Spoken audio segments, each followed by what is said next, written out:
सोलापूर वासियांना प्रजासत्ताक दिनाच्या मनापासूनच्या शुभेच्छा आहेत।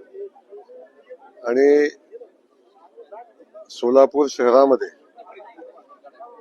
सोलापूर शहर असेल, जिल्हा असेल, प्रगतीच्या दिशेने वेगानं पुढे जावा आणि या सगळ्या प्रक्रियेमध्ये संविधानाचा सगळ्यात मोठा वाटा असतो। खास करून खूप मोठा संविधानाचा उत्सव नुकताच शहरामध्ये पार पडला।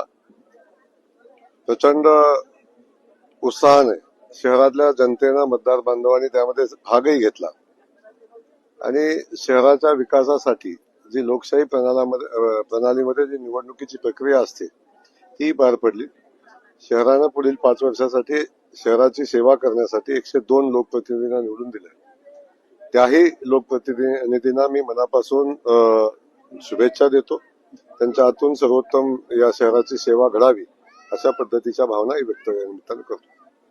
आपण बघतो की तंबाखू मुक्तीचा असेल, व्यसन मुक्तीचा असेल, या सगळ्यावर शासन खूप मोठं काम करते। त्याचाच भाग म्हणून आपण बघितलं असेल की अशा मोठ्या मोठ्या कारवाया होत आहेत।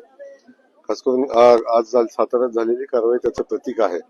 भविष्यामध्ये या सगळ्यांच्याकडून जे बेकायदेशीर तंबाखू विक्री असेल किंवा ड्रग्जचा विषय असेल त्याच्यावर खूप कडक कारवाई या निमित्तानं करण्याचं धोरण शासनाचं आहे। त्या अनुषंगाने कारवाई होते आणि अशा सगळ्या बेकायदेशीर कृत्यांना आळा बसला पाहिजे। त्यासाठी शासनानं आणि खास करून संबंधित व्यवस्थेनं, पोलीस यंत्रणेनं खूप ताकदीनं काम करावं लागेल। शरद पवार म्हणजे राष्ट्रद्रोह अशी टीका जी आहे ती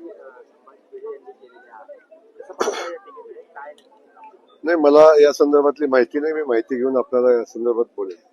जी ड्रग्सची कारवाई झाली त्यानंतर सुषमा अंधांना त्याच्यामध्ये राजकीय षडयंत्र वाटले। त्यांना असं वाटतं की मुंबईचा महापौर हा भाजपचा झाला पाहिजे आणि शिंदे सेनेचा होऊ नये, यासाठी निवडणुकांच्या पूर्वी, महापौर निवडण्याच्या पूर्वी ही कारवाई केली गेली। आता अंधारांना सगळा अंधार समोर दिसत असल्यामुळे त्या अंधारात काय चाललंय हे समजत नाहीये।